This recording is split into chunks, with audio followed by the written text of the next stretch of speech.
Ialay po natin ang misang ito sa pasasalamat ni Almario and Sol Ramirez, Angelo and Maricel Cruz, Ferdinand Liaño, Madeline Liaño, Leonardo Gonzalez, Silito Gonzalez, Charlie Gonzalez, Senen Gonzalez, Maria Celeste Gonzalez, Vitalista Family, Ligaya Salaysay, Leoncia Limhoco, and Family, para sa kaarawan pasasalamat ni Conchita Sanggalang, special intention ni Lucky and Erica David Cruz, Roxanne de la Cruz Veneracion, Edna Lynn Liaño, Freddy Liaño, Marian Bartolo, Emmanuel Bartolo, Mike and Edna Sanguyo, Cora, Monet, Lalaine, Clec, Pogi Limhoco, Maris, Raul, Bianca May, and Ruby Limhoco, at para sa kaluwalhatian ng kaluluwa ni na Esperanza, Marcela Vilma Benigno, Priscilla Chofila, Porfirio Macario, Adrian, Nimpa, Crispin, Paulina, Prudencio, at Felipe. Salamat po. Tayo po'y magsitayo.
Hallelujah.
kapatid, minsan pa tayo po ay nagkatipon sa ngalan ng Ama at ng Anak at ng Espiritu Santo. Amen. Sumainyo ang Panginoon. At sumayin niyo rin. Magandang umaga po sa inyo lahat. Sige po, please, pakibati muna natin ang mga kapatid sa pananampalataya.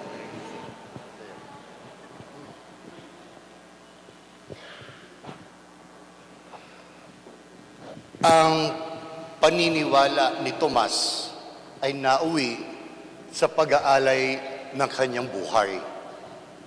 Bagamat siya ay nalito, nagduda noong una, tatapat ng maunawaan niya at maintindihan ang tunay na kahulugan ng muling pagkabuhay ni Jesus. Ito na ang simula ng buhay, paninilbihan at buhay kasama si Jesus.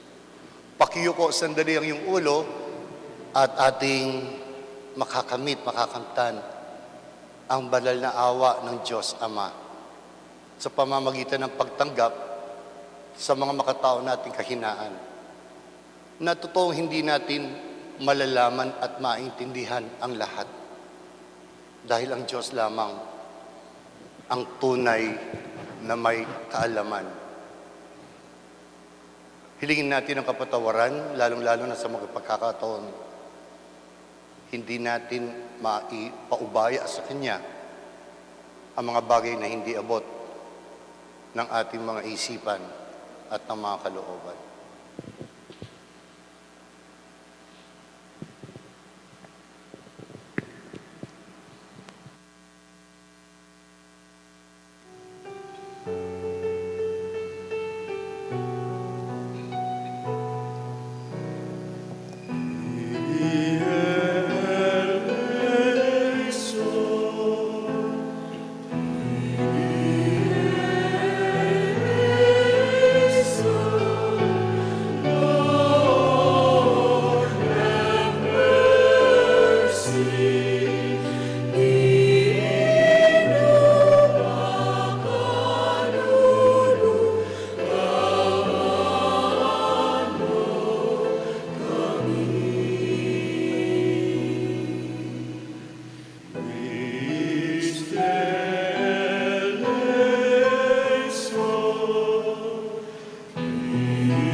Ama naming makapangyarihan, sa pagdiriwang po namin ito ng Pasko ng pagkabuhay ng anak mo, pinag-alab mo ang pananalig namin sa iyo. Ang kagandahang loob po sa amin ay lalo mo pang pag-ibayuhin upang maisaloob na mabuti ng lahat ang kadalisayang dulot ng binyag. Ang Espiritong bigay mo sa iyong mga anak, ang dugong dumanak upang kami maligtas sa pamamagitan ni Jesucristo kasama ng Espiritu Santo magpasawalang hanggan. Amen.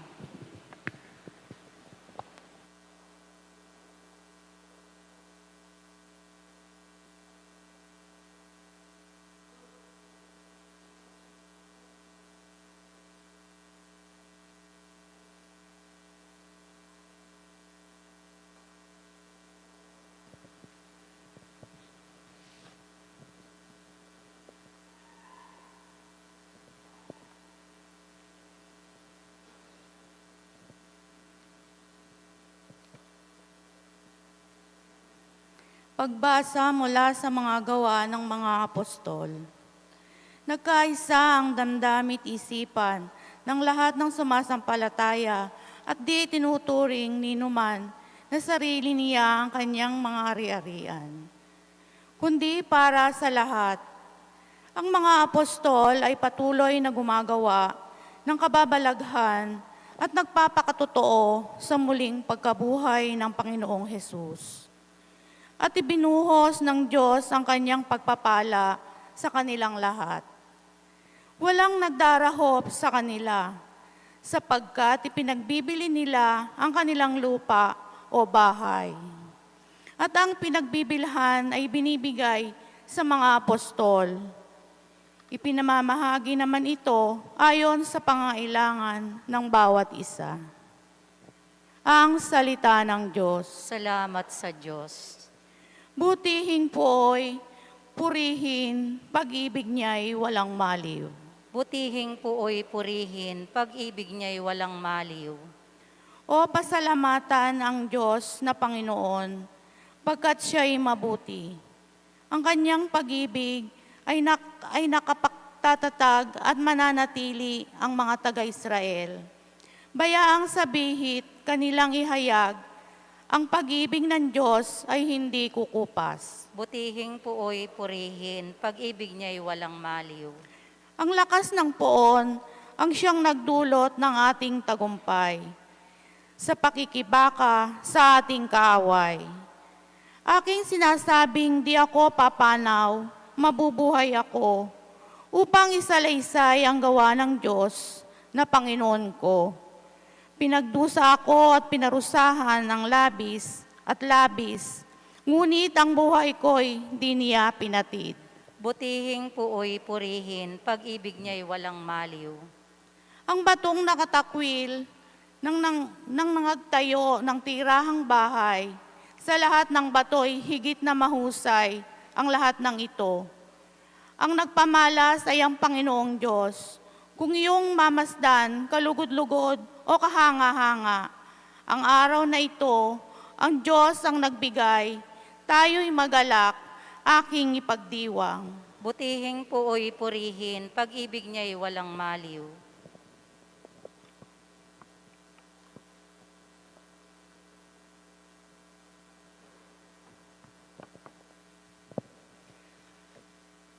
Pagbasa mula sa unang sulot ni Apostol San Juan. Minamahal kong mga kapatid, inaaring mga anak ng Diyos ang sumasampalatayang si Jesus ang Mesiyas. Ang sino mang umiibig sa Ama ay umiibig din sa mga anak. Ang palatandang iniibig natin ang anak ng Diyos kapag iniibig natin ang Diyos at tinupad ang kanyang mga utos. Sapagkat ang tunay na umiibig sa Diyos ay yung taong tumutupad sa kanyang mga utos at hindi naman mahirap sundin ang kanyang mga utos. Sapagkat napagtagumpayan ng bawat anak ng Diyos ang sanlibutan, nagtagumpay tayo sa pamamagitan ng pananampalataya. Sino ang makapagtatagumpay laban sa sanlibutan? Ang sumasampalatayang si Jesus, ang anak ng Diyos. Si Jesucristo ay naparito sa sanlibutan. Bininyagan siya sa tubig at nagbubo ng kanyang dugo. Sa kanyang kamatayan, hindi lamang bininyagan sa tubig, kundi nagbubo pa ang kanyang dugo. Ang Espiritu ay nagpatotoo tungkol dito, sapagkat ang Espiritu ay katotohanan, ang salita ng Diyos. Salamat sa Diyos.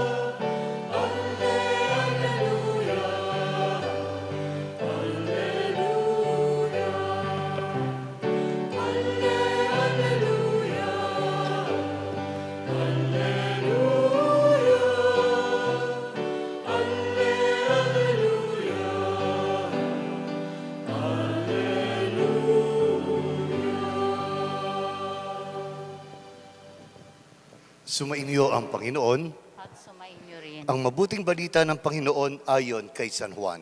Papuri sa iyo, Panginoon.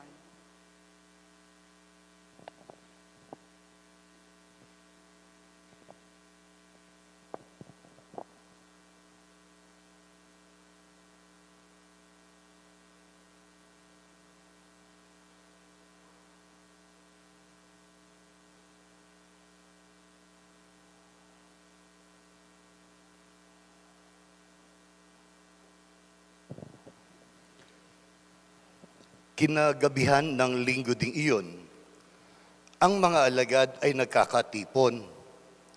Nakapinid ang mga pinto ng bahay na kanilang pinagtitipunan dahil sa takot nila sa mga Hudyo. Dumating si Jesus at tumayo sa gitna nila. Sumainyo ang kapayapaan, sabi niya.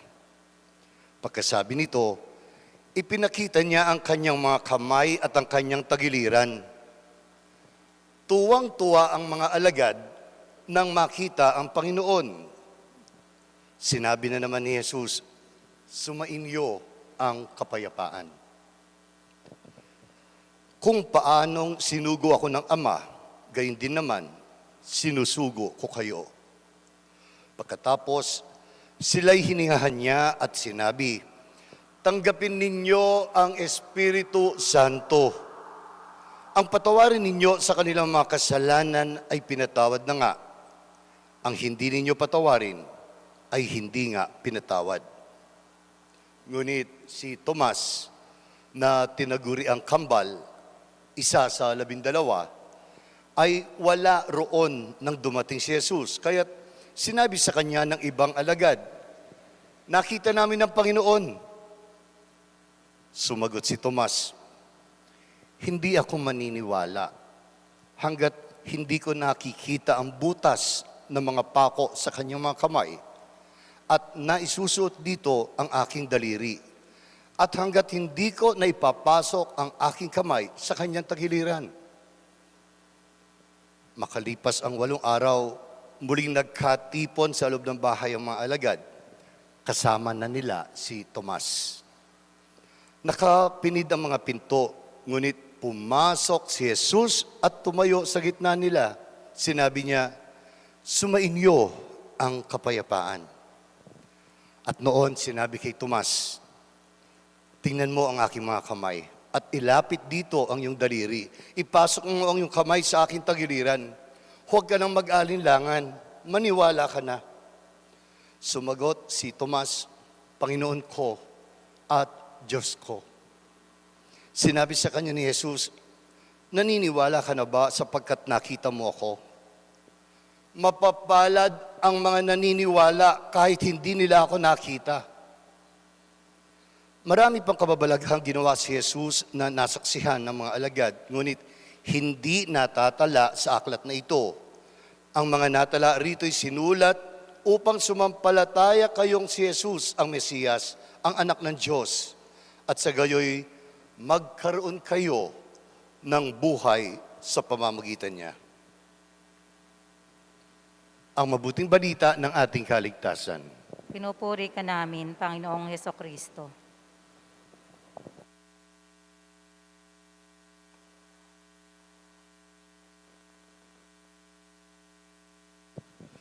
Minsan pa magandang umaga po sa inyo lahat. Kumusta na po kayo? Na medyo nainis ako at nairita dahil mula sa bahay sa amin, nakadalawang checkpoints kami, hindi kami nakadaan. Kakainis. Atat na pa naman akong makita kayo. Yeah. Sorry, late na naman ako. Kaya hindi na kayo naninibago niyan. Honestly, sa totoo lang, hindi ako nahihiyang aminin. Talagang miss ko kayo. Gusto ko kayong makita. Yeah. Oo. Yun, totoo yun. Pakiramdam ko dito para akong nasa cloud 9. Napakataas ng emosyon. Yeah, good to see you. Masaya akong nakita kayo. Sana kayo rin. No? Di naman lahat. Ayaw akong makita ng mga hindi masaya, yung mga hindi ko napagbigyan nun.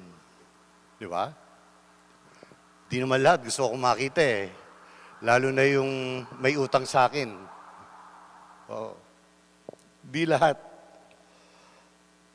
Yung mga nasagasaan ko noong nandito ako, sigurado ako, ayaw akong makita at hindi masaya.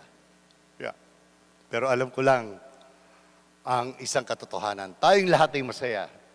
Dahil muling nabuhay ang Panginoong Hesukristo. Amen? Palakpakan natin ang ating Panginoon. Yeah, He is risen. He rose from the dead. Kaya masaya ang buong sambayan ng iglesia o mga anak ng Diyos Ama dahil sa patotoo ng ganap at labis-labis na pagmamahal niya sa atin. Pero hindi lahat masaya. Sinabi ng mga alagad, ang 10 na magkakasama kay Tomas, nakita namin ang Panginoon. Nakita namin ang Panginoon. Masaya silang ibalita kay Tomas. Kasagot-sagot ba naman ni Tomas eh? No way. Hindi ako naniniwala. Hindi ako maniniwala hanggat hindi ko nakikita ang butas ng mga pako sa kanyang mga kamay at naisusot dito ang aking daliri. Hanggat hindi ko na ipapasok ang aking kamay sa kanyang tagiliran. Masaya-masayang ibinalita ng 10 kay Tomas ang natunghayan at nasaksihan, hindi siya naniwala. Bakit? Hindi nakita ng kanyang 2 mata na si Jesus ay muling nabuhay. Paano ba naman niya makikita? Wala siya at hindi kasama ng 10 alagad. Nasaan siya? Ayon po sa mga dalibhasa sa Ebanghelyo, wala si Tomas at hindi kasama ang 10, umalis siya dahil nawawala siya. Dahil sa lumbay at lungkot na meron sa kanya sa pagkamatay ni Jesus. Inuulit ko. Hindi niya kasama ang 10, wala siya sa isang silid. Nasa labas siya, humiwalay sa 10 dahil nawawala siya. Napakabigat ng nararamdaman na kapigatian, lumbay sa pagkawala o pagkamatay ni Jesus. Mga kapatid,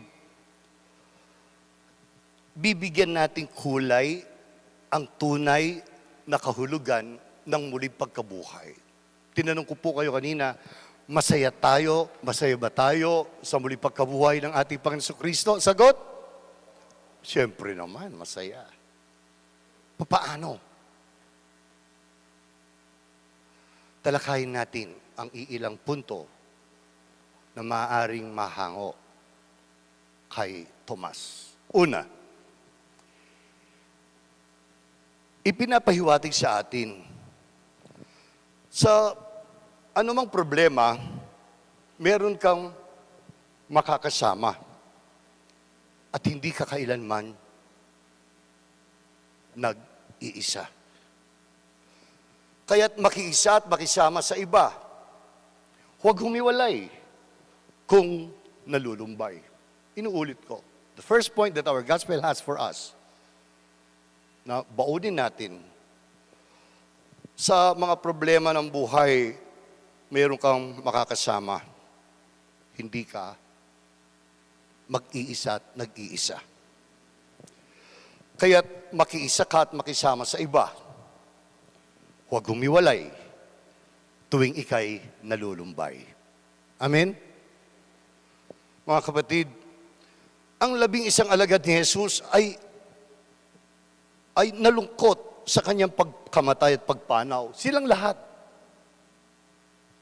Kaya nga't nagpakamatay pa si Judas eh.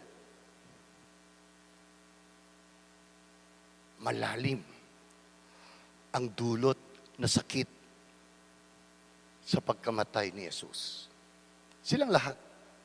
Ang problema, ang 10 nagkasama-sama, nanatili sa isa't isa. Ang problema kay Tomas, humiwalay siya. Kaya nagpakita si Jesus, hindi niya tuloy ito nakita at nasaksihan. Nawala tuloy ang saya't kaligayahan niya. Mga kapatid, sa buhay natin, di ba, ganyan din naman, may mga pagkakataon at panahon na nalulungkot tayo, nalulumbay. May mga oras na nagrereklamo tayo, pagkakataon na naiirita sa mga nangyayari sa ating buhay. Lalo na kung hindi natin nakakamit o nakakamtan ang mga ninanais o mga kagustuhan natin. Ano ang kadalasang nangyayari? Tuwing hindi natin nakukuha at nakakamit ang mga gusto natin, humihiwalay. So, nagsusolo. Dito na lang ako. Mas naising ko ngayon sa oras na ito ang mag-isa.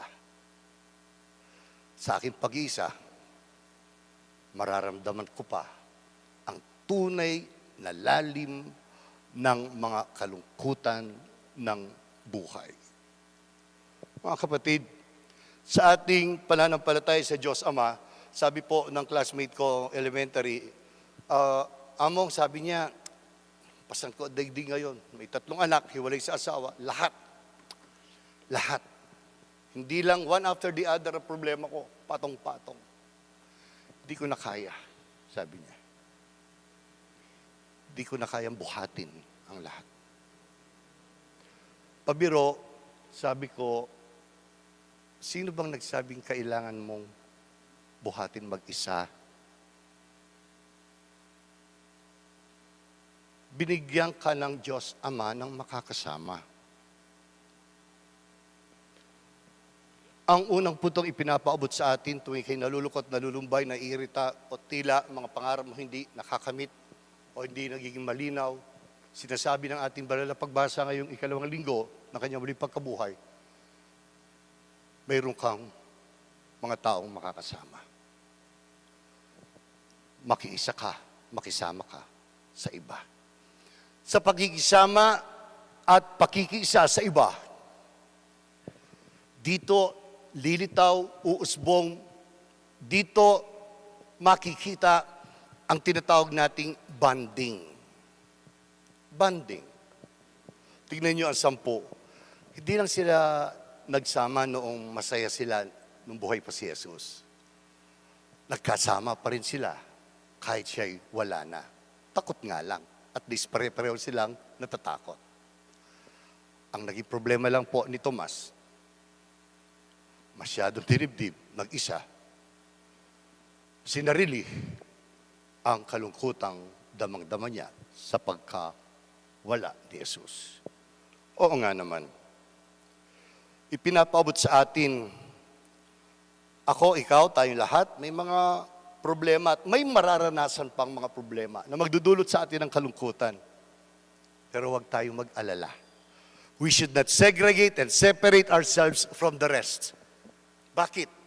Dahil ang tunay na pakay ng mga pasanin ng buhay at mga pasakit o problema na nagdudulot sa atin ng kalungkutan at pagkawala ng ngiti at tuwa. Pandemya ngayon, kumusta na po ang pamilya nyo? Masaya ba kayo o hindi? Masaya ba kayo o hindi? Mga magulang, masaya po ba kayo o hindi? Siyempre, masaya. Bakit? Noon, weekend nyo lang nakakasama yung mga anak nyo eh. Pero ngayon, isang taon na eh. Yung iba nawalan ng trabaho, nanatili sa bahay, pero nananatili pa rin buhay at masaya.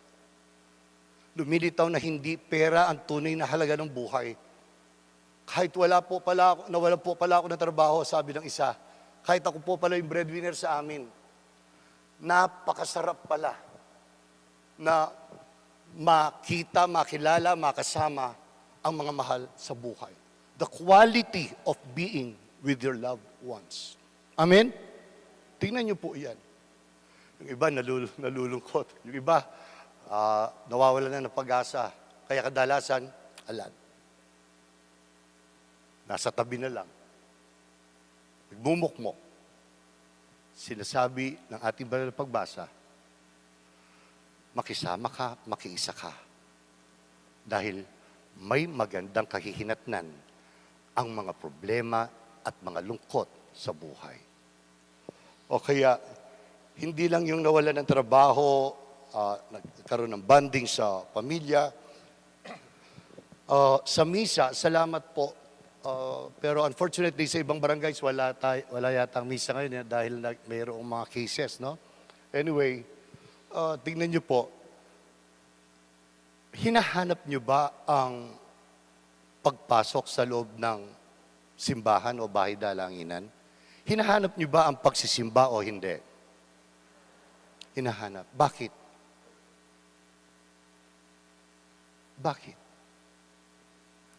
Again, kailangan maging malinaw, nagsisimba tayo hindi dahil obligasyon. Nagsisimba tayo hindi dahil gusto nating maligtas. Nabanggit ko na po ito noon sa inyo. Nagsisimba tayo dahil mayroon tayong gustong makita. Mayroon tayong gustong makasama. Mayroon tayong gustong makausap. Mayroon tayong gustong marinig. At mayroon tayong gustong mabuhay sa atin. Wala nang iba kundi ang buhay na Diyos Ama. Whenever you come here to worship every Sunday, tuwing nagsisimba o sumasamba ka, huwag mong kalimutan ang isang paninindigan na dapat mong tayuan. Matibay mong panindigan na ang pagsamba mo, wala nang ibang pakay kundi gusto kitang makita, gusto kitang makasama, gusto kitang madama, gusto kitang marinig. Gusto ko mabuhay ka sa akin, Panginoon ko. Tingnan nyo, pandemya, pero hinahanap mo ang kasama. Ang tunay na maasahan, si Jesus.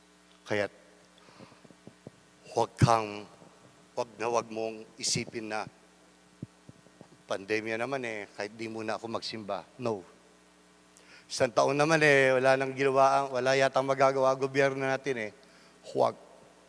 Ang mahalaga, sa panahong ito, huwag kang hihiwalay sa Kanya. Lumapit, makipag-usap, makinig, makiisa, at makisama. Amen?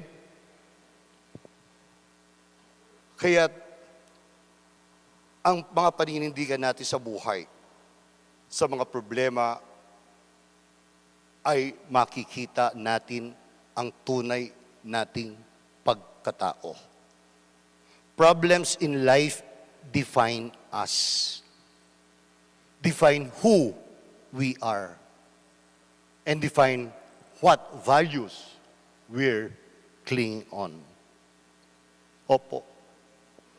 Kaya, unang ipinapaabot sa atin sa mga pagkakataon o oras na ikaw ay may problema, huwag mong kalimutan na meron kang makakasama. Makiisa at makisama sa iba. huwag kong iwalay tuwing ika'y nalulumbay. Amen?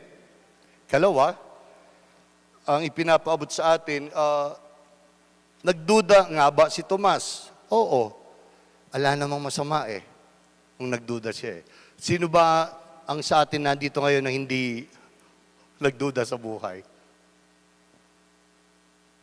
Ako nga, nagduda sa pagka-pari ko Kaya, hanggang ngayon nga, hindi ko patanggap na pari ako. Nagdududa. Ang pagdududa ay hindi nangangahulugan na ito'y bagay na dapat iwasan. Ang ipinapaabot sa atin, ikalawang punto, maganda ang maging tapat sa sarili. Si Tomas, simple lang, nang sabihin niyang, di ako maniniwala, hanggat di siya nakikita. Naging sincero lang siya sa kanyang sarili at pagkatao. Itong ikalawang punto. Let us all be sincere. Maging tapat tayo sa ating mga sarili. Walang masama sa pagiging tapat sa sarili. Oo nga, hindi niya naunawaan ang ibinalita sa kanya na si Jesus ay muling nabuhay. Hindi niya ito lubos maintindihan. Dahil hindi niya lubos abot sa kanyang isipan na si Jesus ay muling nabuhay. Simple lang. Hanggang ngayon, sa kasalukuyan, meron na po ba tayong nakitang namatay tapos muling nabuhay? Meron o wala? Wala. Nag-bless nga ako sa sementeryo. 40 days at saka death anniversary. Pabiro, tinanong ko yung mga mahal sa buhay ng mga tanong ko lang, anong gusto nyo gawin ko ngayon o gawin natin? Sabi ko, gusto nyo buhayin natin sila muli kako. Father naman, sabi. Takbuhan siguro. Kung may makita tayong patay at babangon muli, asawa ko, kahit asawa ka pa, tatakbuhan mo siya. Iiwasan, lalayuan, matatakot. The point is, naging sincero lang naman si Tomas. Mga kapatid, napakasimple. Naging tapat siya sa kanyang sarili. Pasensya na kayo, hindi ko naintindihan. Pasensya na kayo, hindi ko nauunawaan. Kaya hindi ako naniniwala. What's wrong with that? If I do not understand, I will be humble. I will be sincere enough to say, I do not understand. Mga kapatid, may mga pagkakataong takot ang tao na maging tapat sa sarili. Ibig sabihin, na naisip pa minsan ng tao ang magbalat kayo sa harap ng tao'y nakangiti. Galit naman pala kung tutuusin. Nakangiti pag nakaharap sa tao. Pero sa kaloob-looban, puno ng galit. Ninanais pa ng ibang tao ang pagbabalat kayo kaysa sa pagiging tapat o sincero. Kuminsan, may mga taong napakagandang magsalita sa kapwa-tao. Pero pag nakatalikod na yung kausap, hindi lang sinisira, sinasaksak na, stabbing at the back. Kung may bagay na gusto kang sabihin sa isang tao, sabihin mo ng maayos. Napakahalaga ng katapatan. Ang iba, kunwari, sinasabing alam na ang lahat at naunawaan ang mga bagay-bagay. Pero sa totoo lang, hindi naman naiintindihan. Ibang pag tinanong mo, malinaw ba lahat? Oo. Isang panlilin lang sa sarili. Ang katapatan ni Tomas ang nagudyok sa kanya nagsabi ng kanyang nararamdaman. Pasensya na kayo, pagpaumanhin ninyo, hindi ko pa talaga lubos maunawaan at maintindihan ang balita ninyong siya'y muling nabuhay. And there's nothing wrong with that. Huwag lang po tayong basta sumunod sa agos ng buhay. Just simply be sincere.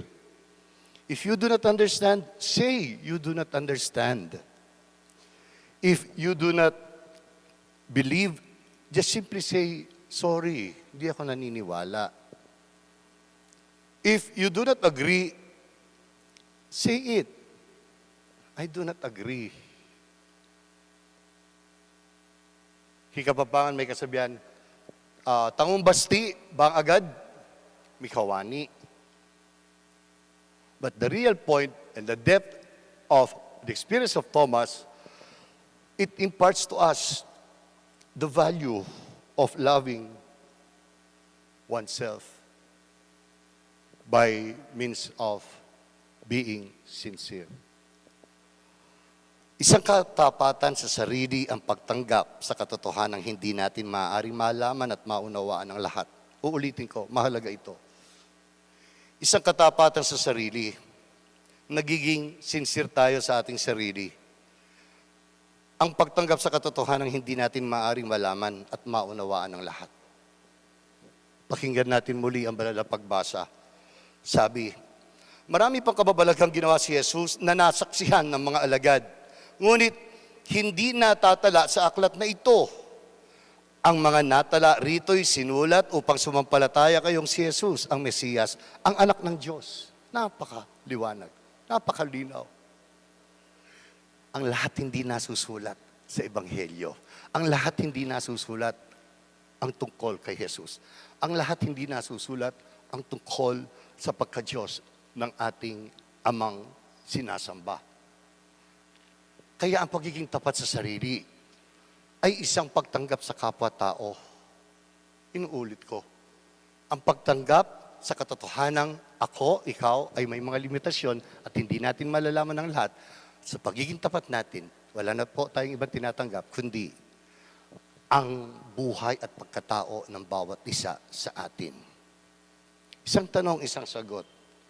Tanggap mo ba ang isang kamag-anak na hindi lang balita sa pagnanakaw, kundi totoong magnanakaw?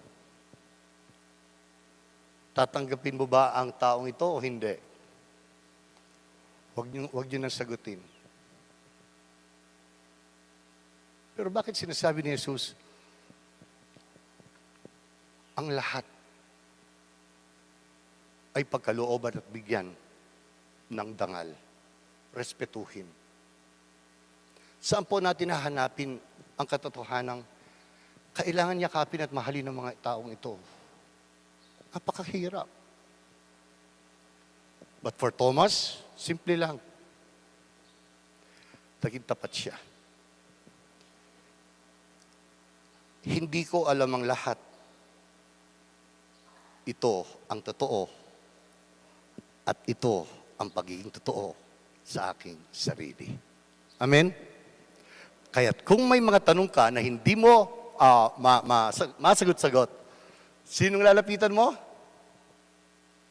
Si Jesus. Dahil ang Diyos, alam ang lahat. God is not only omnipresent, but He is also omniscient. May mga alam siya na hindi mo alam, na alam niyang makakabuti para sa iyo. Pangatlo, pinakahuli, ang makukuha natin sa karanasan ni Tomas, simple lang, nung una hindi siya naniwala, nagduda siya. Nang makita na niya si Jesus, naniwala, naging masaya, anong ginawa niya? Doon na nagsimula ang pag-aalay at pagbibigay niya ng kanyang sariling buhay. Napakaganda. Paano natin malalaman na nakita natin si Jesus at paano natin paninindigan na siya'y muling nabuhay? Gaya ni Tomas, ipinapaabot sa atin. Ang tunay na nakakita, nakasaksi at masayang naninindigan sa kanyang muli pagkabuhay, wala nang iba kundi ang mga taong lubusang nag-aalay ng sariling buhay. This past few months, lalo na po nung mahal na araw, may naririnig ako, napakalungkot naman ng mahal na araw. Wala raw po, sa amin kasi alang pabasa. Yeah. alam posisyon. Dito rin naman, di ba? May pabasa dito. Kasi banda doon sa amin, live stream, malungkot daw. Yeah. Nami-miss daw yung ice cream, tsaka yung sopas. Alam na, ano yung sopas sa Tagalog? Yung pagkain. Kaya pabiro, sinasabi ko naman, ako nga rin nami-miss ko. Mga kapatid, ang tunay na patotoo na tayong lahat ay nakasaksi sa kanyang muling pagkabuhay. Wala nang iba kundi ang pag-aalay ng ating sariling buhay. Ito ang tunay na kadahilanan kung bakit siya nagpakita muli. Sabi ng Ebanghelyo, pakinggan natin uli, sabi, marami pang kababalaghang ginawa si Jesus na nasaksiyan ng mga alagad. Ngunit hindi natala sa aklat na ito. Pakinggan niyo po ito. Ang mga natala rito ay sinulat upang sumampalataya kayong si Jesus ang Mesiyas, ang anak ng Diyos, at sa gayoy magkaroon kayo ng buhay sa pamamagitan niya. Masaya po ba tayo muling nabuhay si Jesus? Sagot. Sagot. Kung oo ang sagot, opo, masaya kami. Makikita mo katotohanan ng kaligayahan na kanyang muling pagkabuhay kung iniaalay mo na ngayong lubusan ang iyong sariling buhay, ang iyong sariling pagkatao. Ito ang ginawa ni Tomas. Mga kapatid, huwag lang nawang maging mababaw ang pangunawa natin sa kanyang muling pagkabuhay. Huwag lang natin tingnan ang image o imahen, banal na larawan ng Panginoong Jesucristo muling nabuhay. Huwag lang natin tingnan ang panahon na ito ng muling pagkabuhay. Dahil ang katotohanan, ang tunay na pangunawa at pangintindi sa kanyang muling pagkabuhay, wala nang iba, batayan, kundi naiaalay mo na ang iyong sariling buhay. Ang tawag po natin ngayong second Sunday ng Easter, Divine Mercy Sunday. Ang banal na awa ng Diyos Ama.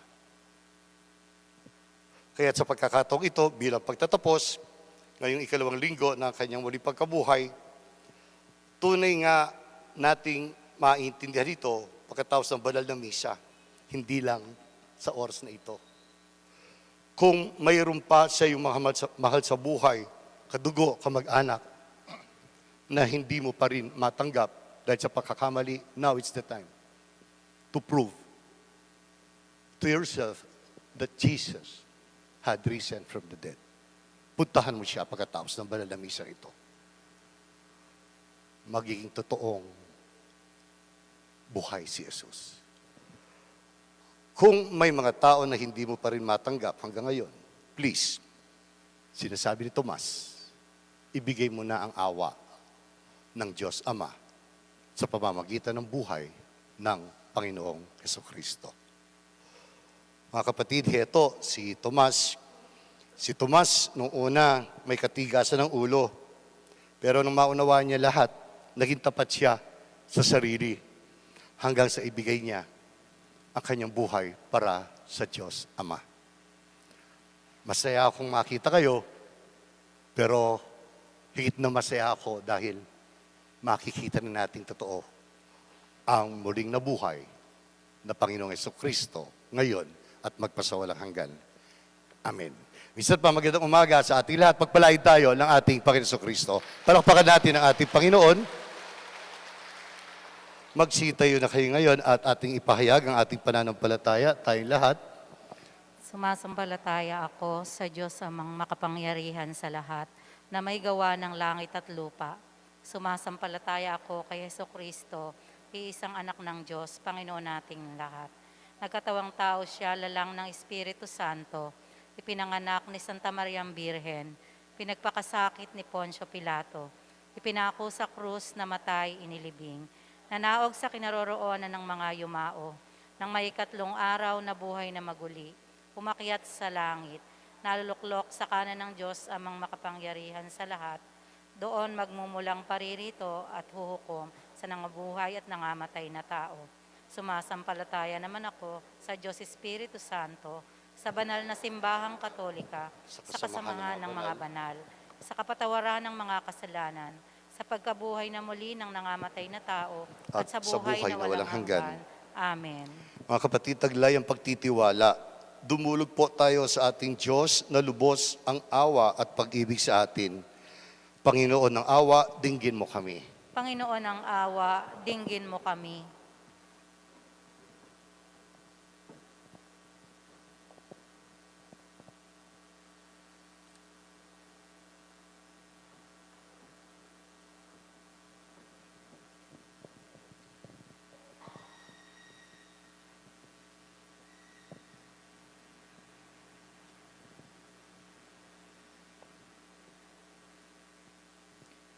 Maging buhay na instrumento nawa ng dakilang awa ng Diyos ang mga namumuno sa ating simbahan. Manalangin tayo. Panginoon ng awa, dinggin mo kami. Maipadawa nawa ng mga namumuno sa ating pamayanan ang paglilingkod na nakaugat sa pag-ibig at habag. Manalangin tayo. Panginoon ng awa, dinggin mo kami. Masumpungan nawa ng mga kapatid nating naghahanap ng kasagutan sa kanilang pagdududa ang pag-ibig at dakilang awa ng Diyos na siyang kasagutan sa lahat. Manalangin tayo. Panginoon ng awa, dinggin mo kami. Makamit nawa ng mga kapatid nating pumanaw ang dakilang awa ng Diyos. Manalangin tayo. Panginoon ng awa, dinggin mo kami.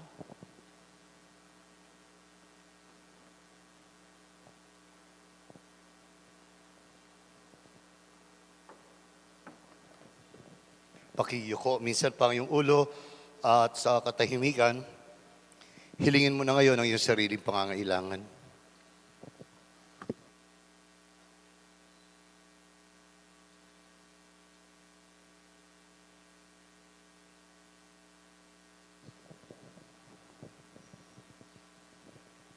Diyos Ama, tunghayan mo po kaming umaasa sa dakilang pag-ibig at awa mo. Hinihiling namin ito sa pamamagitan ni Kristo ang aming Panginoon. Amen.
Manalangin kayo mga kapatid upang itong ating paghahain, pati na rin ang ating mga sarili, ay kalugdan ng Diyos amang makapangyarihan.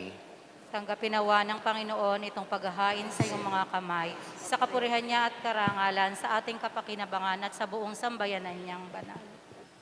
Ama naming lumikha, tunghayan mo po ang mga alay ng iyong sambayanan upang ang iyong binigyan ng bagong buhay sa pagsampalataya sa iyong banal na ngalan at pagkadalisay noong sila'y binyagan ay mapakinabang sa ligayang walang katapusan sa pamamagitan ni Jesucristo kasama ng Espiritu Santo magpasawalang hanggan. Amen. Sumainyo ang Panginoon. At sumaiyo rin. Itaas sa Diyos ang inyong puso at diwa. Tinaas na namin sa Panginoon. Pasalamatan natin ang Panginoong ating Diyos. Marapat na siya ay pasalamatan.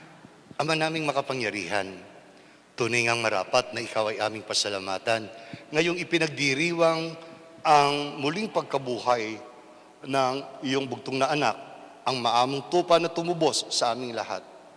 Sa paghahay ng sariling buhay at sa pagkabuhay ng anak mong mahal, nabuksang ganap ang iyong tahanan at kaming pinaghaharian mo'y naging kasambahay.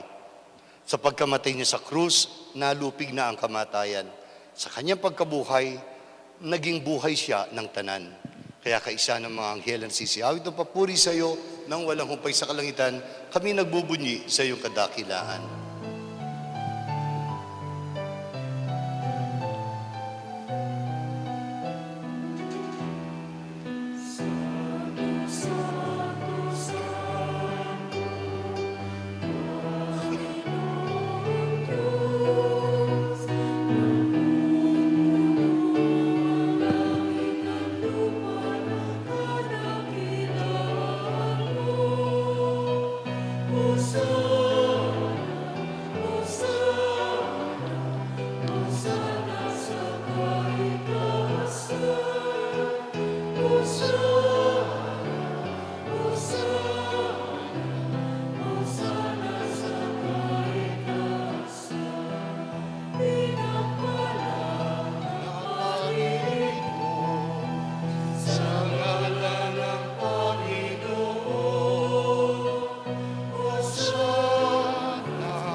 Ama naming banal, ikaw ang bukal ng tanang kabanalan.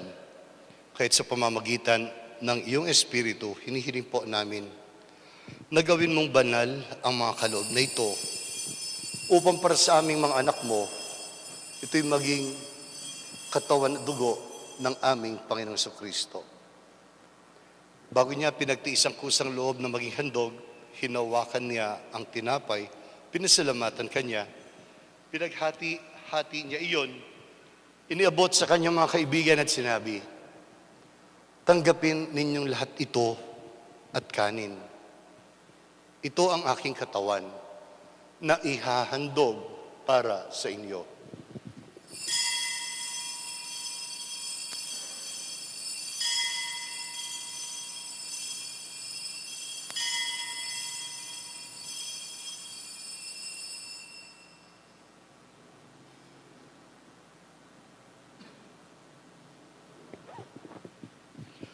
Gayun din naman pagkatapos ng hapunan, kinuha niya ang kalis at muli kanyang pinasalamatan.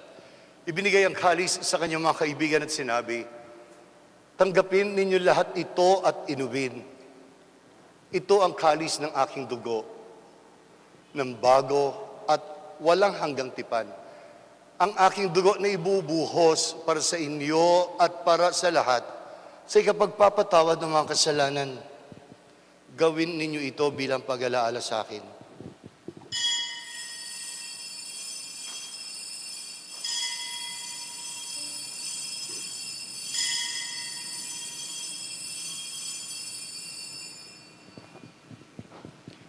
Misteryo ng pananampalataya.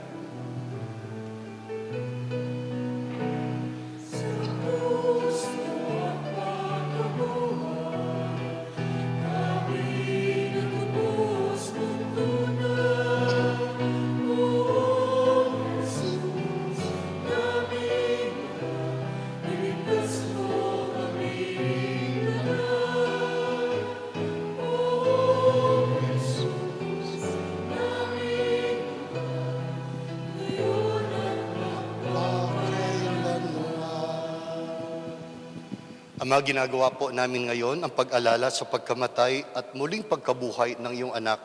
Kaya't iniaalay namin sa iyo itong tinapay na nagbibigay buhay at itong kalis na nagkakaloob ng kaligtasan. Kami nagpapasalamat dahil kami ay iyong minarapat na tumayo sa harap mo para maglingkod sa iyo. Sinasamo po namin kaming magsasalo-salo sa katawan at dugo ni Kristo ay mabuklod sa pagkakaisa sa pamamagitan ng Espiritu Santo. Lingapin mo po ang iyong simbahang laganap sa buong daigdig. Puspusin mo kami sa pag-ibig, kaisa ni Francisco na aming Papa, ni Florentino na aming Obispo at ng Tanang Kaparian, lalong-lalo na ang aming Kura Paroko na si Among Aris. Alalahanin mo rin po mga kapatid naming nahimlay na may pag-asang sila'y muling mabubuhay.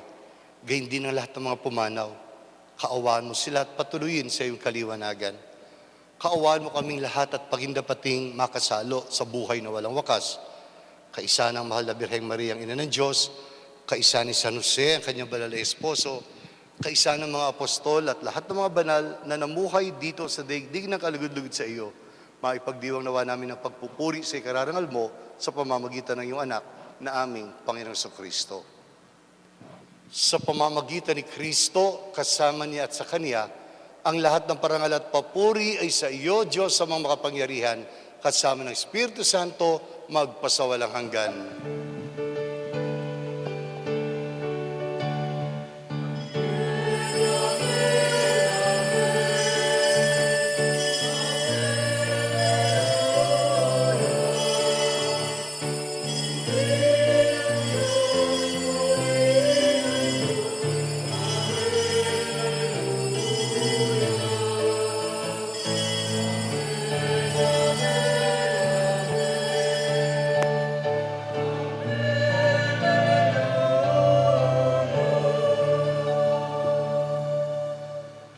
Itinuring tayo mga anak niya, tumawag tayo ngayon sa Kanya bilang Ama sa pamamagitan ng dasal na itinuro ng ating Panginoong Kristo.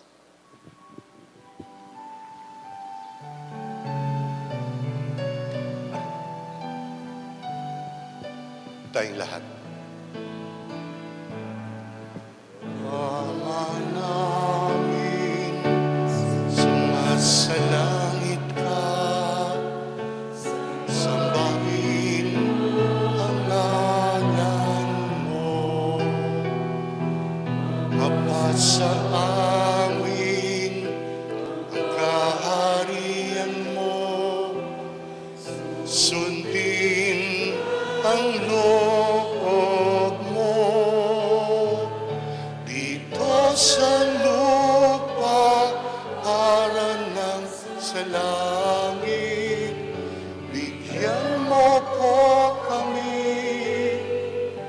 ngayon ng aming kakanin sa araw-araw at patawarin mo kami sa aming mga sala para ng pagpapatawad namin sa nagkakasala sa amin, at huwag mo kami mahintulot sa tukso, at iadya mo kami sa lahat ng masama. Hinihiling namin kami iadya sa lahat ng masama, pagkalooban ng kapayapaan araw-araw. Iligtas sa kasalanan at ilayo sa lahat ng kapahamakan, samantalang aming pinananabikan ang dakilang araw ng pagpapahayag ng tagapagligtas namin si Jesucristo.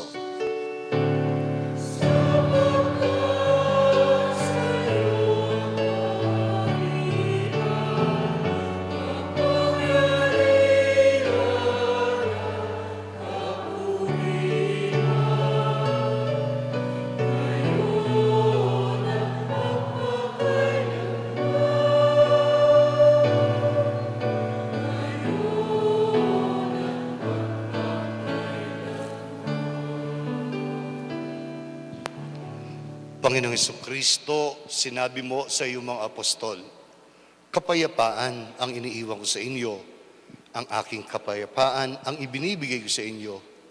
Tunghayan mo ang aming pananampalataya at huwag ang aming mga pagkakasala. Pagkalooban kami ng kapayapaan at pagkakaisa ayon sa iyong kalooban. Kasama ng Espiritu Santo, magpasawalang hanggan. Amen. Ang kapayapaan ng ating Panginoon ay laging sumainyo. At sumainyo. Please magbigayin kayo ng kapayapaan sa isa't isa. Kapayapaan po sa inyo lahat.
Sinasabi ng ating Panginoong Jesucristo,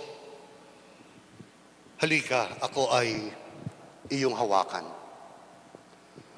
Sa sugat sa aking mga kamay, sa paakong pinakuan. Aleluya! Panaligan ng hindi nag-aalilangan. Panginoon, hindi ako karapat-dapat na magpatuloy sa iyo. Ngunit sa isang salita mo lamang ay gagaling na ako. Ang katawan at dugo ng ating Panginoon Kristo magdadala sa atin sa buhay na walang hanggan. Amen. Espiritual na pakikinabang, aking Jesus, nananalig akong ikaw ay nananahan sa pinakabanal na sakramento. Mahal kita ng higit sa lahat ng bagay at nais kong tanggapin ka sa aking kaluluwa. Subalit sa sandaling ito, hindi kita matatanggap sa banal na komunyon. Naway tanggapin kita ng espiritual sa aking pagnanais na ito at pumasok ka sa aking puso. Niyayakap kita na parang naririto ka sa akin at pinagkakaisa ko ang aking sarili sa iyo. Huwag mong hayaang ako ay mawalay sa iyo. Amen.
Orasyo Imperata.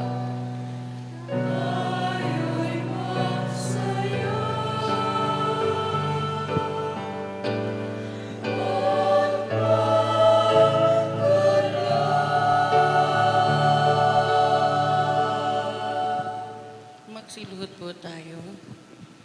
Orasyo Imperata para sa proteksyon laban sa COVID-19. Mahabagin at mapagmahal na Ama, nagsusumamo kami sa iyo upang hilingin ang iyong patnubay laban sa COVID-19 na nagpapahirap sa marami at kumitil na ng mga buhay. Tunghayan mo kami ng may pagmamahal at ipag-adya kami ng iyong mapaghilom na kamay mula sa takot sa kamatayan at karamdaman. Itaguyod mo kami sa pag-asa at patatagin sa pananampalataya. Gabayan mo ang mga dalubhasang naatasan na tumuklas ng mga lunas at paraan upang ihinto ang paglaganap nito. Nagpapasalamat kami sa mga bakunang naisulong sa patnubay ng iyong mga kamay. Pagpalain mo ang aming mga pagsisikap na mawakasan ng mga bakuna ang pandemya sa aming bayan. Patnubayan mo ang mga lumilingap sa may sakit upang ang kanilang pagkalinga ay malaki pa ng husay at malasakit. Pagkalooban mo sila ng kalusugan sa isip at katawan, katatagan sa kanilang paninindigang maglingkod at ipagsanggalang sa karamdaman. Itinataas namin ang mga nagdurusa, makamtam nawa nila ang mabuting kalusugan. Lingapin mo rin ang mga kumakalinga sa kanila. Pagkamitin mo ng kapayapaang walang hanggan ang mga pumanaw na. Pagkalooban mo kami ng biyaya sa magtulong-tulong tungo sa ikabubuti ng lahat.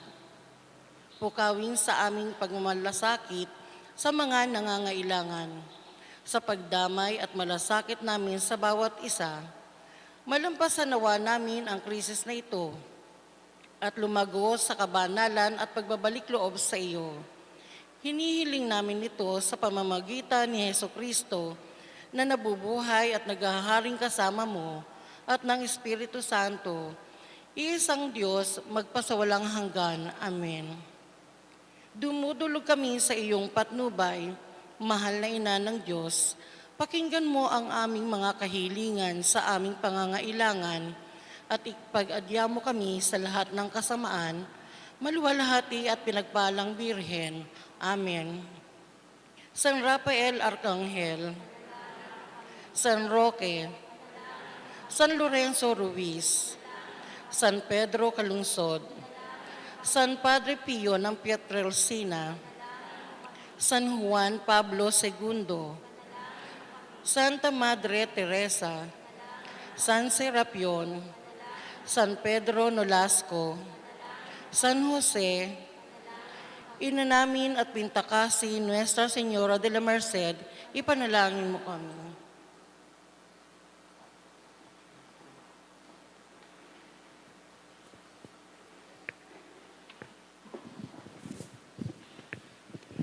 Manalangin tayo. Ama naming mapagmahal, ipagkaloob mo pong ang aming pakikinabang sa banal na piging ng Pasko ng Pagkabuhay ay patuloy na umiral sa aming kalooban.